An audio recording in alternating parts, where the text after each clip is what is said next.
Assalamualaikum warahmatullahi wabarakatuh. Semuanya perkenalkan, nama saya Rubiatul Adawiyah dengan 19223109. Jadi di sini saya akan mempresentasikan mengenai praktikum survei konsumsi pangan, yaitu analisis kualitas diet menggunakan metode Diet Quality Index Internasional atau DQII dan juga Minimum Dietary Diversity for Women. Berikut merupakan identitas dari responden.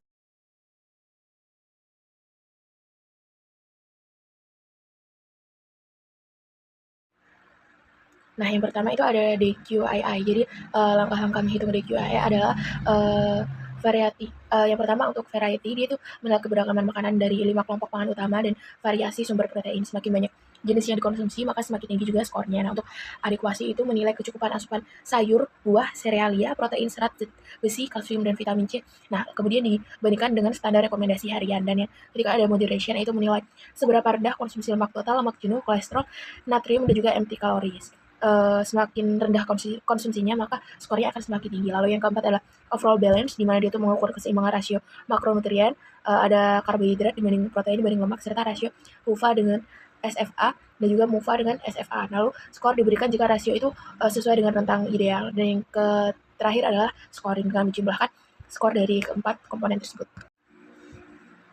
Baik, berikut merupakan perhitungan DQII dari INR, di mana dalam komponen variety, INR memperoleh skor 11. Selanjutnya ada untuk adekuasi memperoleh skor 17 dari 40, dan untuk moderation memperoleh skor 15 dari 30. 43 dari 100. Hal itu menunjukkan bahwa DQII dari INR itu belum termasuk ke dalam kategori baik atau masih di tengah-tengah.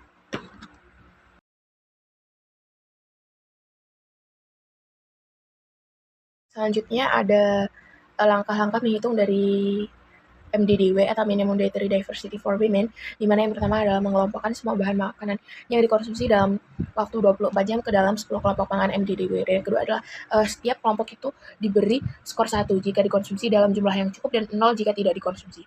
Semua skor kelompok pangan kemudian dijumlahkan. Yang terakhir adalah skor lebih dari 5, atau jika ada yang dikonsumsi itu lebih dari sama dengan 5, bahwa menunjukkan bahwa keragaman pangan yang adekuat dan juga peluang kecukupan mikronutrien itu lebih baik. Untuk perhitungan MDDW dari INR ini sendiri memperoleh skor 7, di mana itu lebih dari sama dengan 5, sehingga dapat diketahui bahwa asupan INR menurut MDDW itu sudah adekuat dan juga sangat minim untuk mengalami mikronutrien yang kurang. Asupan mikronutriennya kurang. Berikut merupakan kelebihan dan juga kekurangan dari DQII dan juga MDDW, di mana untuk kelebihan dari DQII sendiri adalah mengukur kualitas diet secara menyeluruh, relevan untuk berbagai populasi, dan juga dapat memprediksi risiko penyakit metabolik. Nah, untuk kekurangannya adalah bergantung pada recall, sehingga dia itu rawan bias, cut off-nya juga tidak terlalu sesuai untuk nasional, dan juga bukti sebab akibatnya lemah. Lalu untuk MDDW-nya sendiri adalah kelebihannya itu sederhana, murah, dan juga dapat mudah diterapkan. Untuk indikatornya itu baik, untuk kecukupan mikronutrien, dan juga dipakai secara global.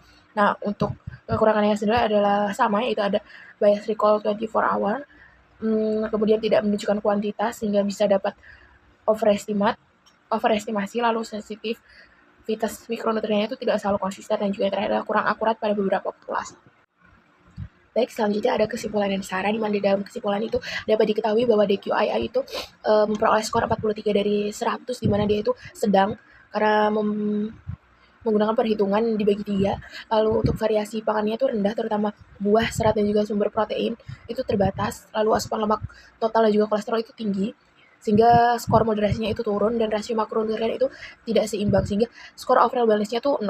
Lalu untuk MDDW itu 7 dari 10 atau adekuat, di mana keragaman cukup namun belum mencakup dairy, nuts, and seeds, dan juga buah. Diversitasnya ada, tapi kualitas keseluruhan itu masih belum optimal karena ada 3 kelompok pangan yang belum dikonsumsi. Dan juga untuk sarannya itu menambah konsumsi buah, dairy, nuts, dan seeds sebagai sumber mikronutrien, lalu mengurangi makanan tinggi lemak total, kolesterol, juga ultra proses, lalu menggunakan metode masak rendah minyak, pilih protein hewani yang rendah lemak, dan juga memperbaiki keseimbangan makronutrien dengan menambah sayuran berbagai warna. Baik, itu dia yang dapat saya sampaikan. Apabila ada kesalahan, saya mohon maaf. Wassalamualaikum warahmatullahi wabarakatuh.